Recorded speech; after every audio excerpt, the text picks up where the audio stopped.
Assalamualaikum warahmatullahi wabarakatuh. Saya Neriko Dianto Saragi dengan NIM 24074049. Di sini saya akan mempresentasikan atau menjelaskan bagaimana cara tahapan untuk servis AC pada mobil.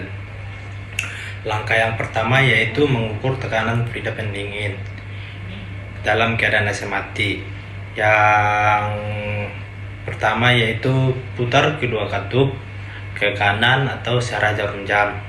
Yang kedua, pastikan semua selang terpasang dengan kuat.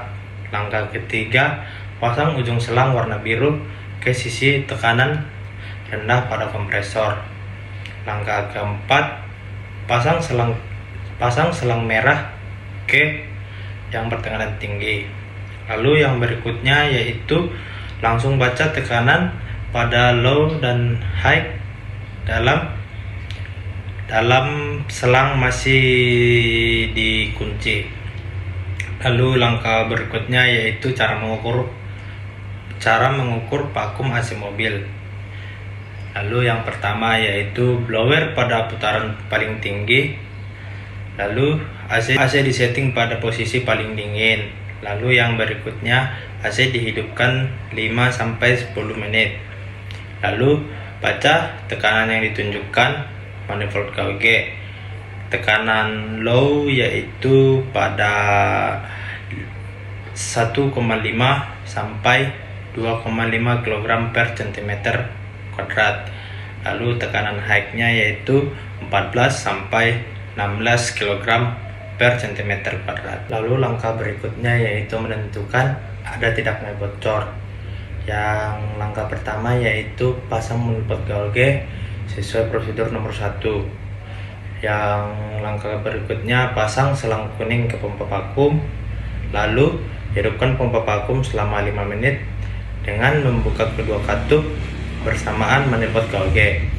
Lalu selama proses pemvakuman, lihat jarum warna biru. Seharusnya jarum warna biru turun ke posisi paling bawah sampai stopper. Lalu yang berikutnya kunci kedua katup manifold KWG dan matikan pompa vakum. Lalu jika jarum tetap pada posisi bawah berarti tidak ada kebocoran. Begitu juga sebaliknya jika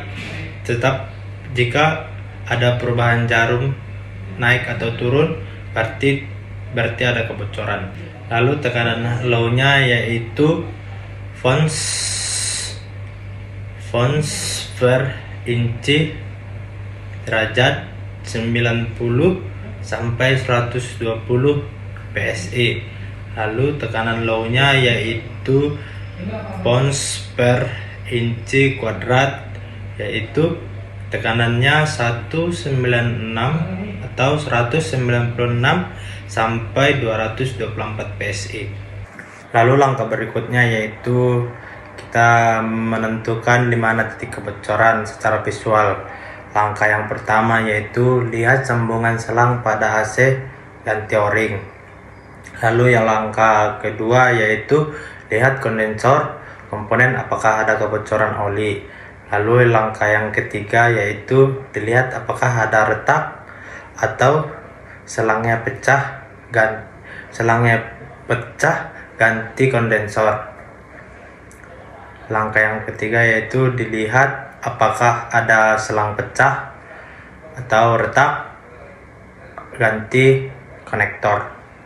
Lalu yang berikut cara yang kedua secara visual yaitu ambil selang kuning, masukkan ke bertekanan pada selang kuning dan buka katup lalu tutup kembali. Kemudian ambil air sabun lalu oles dengan tuas pada sambungan yang dicurigai ada bocor pada selang berikut. Lalu kalau komponen sudah ada besar, berikut cara mengatasi kebocoran yaitu jika komponen seperti kondensor, selang aluminium, lalu evaporator, sebaiknya jangan ditambal, lebih baik diganti baru saja karena jika ditambal tidak akan tahan lama. Lalu yang langkah berikutnya yaitu jika kebocoran pada sambungan pipa, buka pipa dan periksa o-ring biasa yang bocor itu o-ringnya. Saat memasang o-ringnya, bersihkan dan berikan oli dan pasang semua bagian-bagian yang ada di dalam pipa. Lalu langkah berikutnya yaitu konektor rusak bisa diganti lalu dengan cara potong selang dan ganti konektor baru, tidak usah ganti selang semuanya. Lalu langkah berikutnya yaitu proses pemakuman.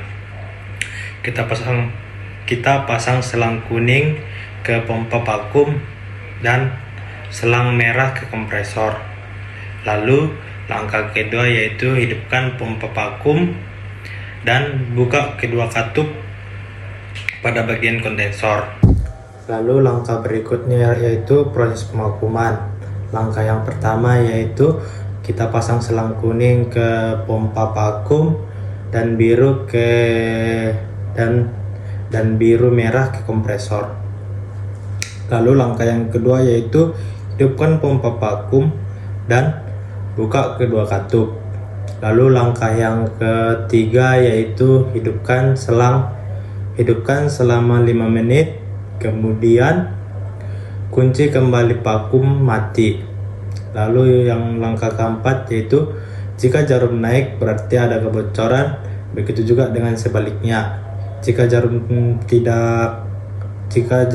tidak naik berarti tidak ada kebocoran. Lalu langkah yang berikutnya yaitu langkah mengisi oli atau melumas oli kompresor jangkauan panjang. Baik, langkah yang pertama yaitu membuang udara pada selang kuning pada tabung freon. Lalu langkah yang kedua yaitu pasang selang kuning ke tabung freon.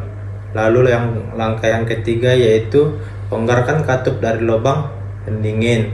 Lalu langkah yang berikutnya yaitu buka katup fluida pendingin. Lalu langkah yang berikutnya yaitu masukkan ujung selang kuning pada gelas.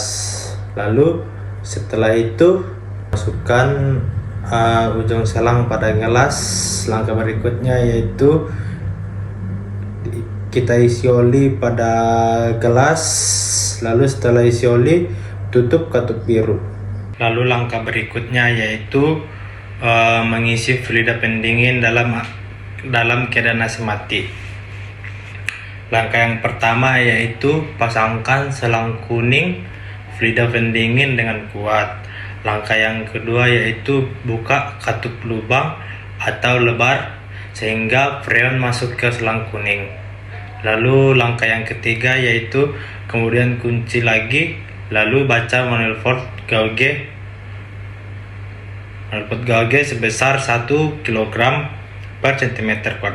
Lalu langkah yang berikutnya yaitu mengisi fluida pendingin dalam keadaan AC hidup. Langkah yang pertama yaitu hidupkan blower paling kencang dan setting suhu paling dingin dan kaca diturunkan. Lalu langkah yang kedua yaitu lakukan pengisian dari katup biru, kemudian tutup, lalu baca jika kering, buka lagi. Jika tekanan low 1 dan high 18 maka berhenti mengisi dan biarkan tetap stabil. Lalu langkah yang ketiga yaitu tanda dia sudah pegang keluaran evaporator.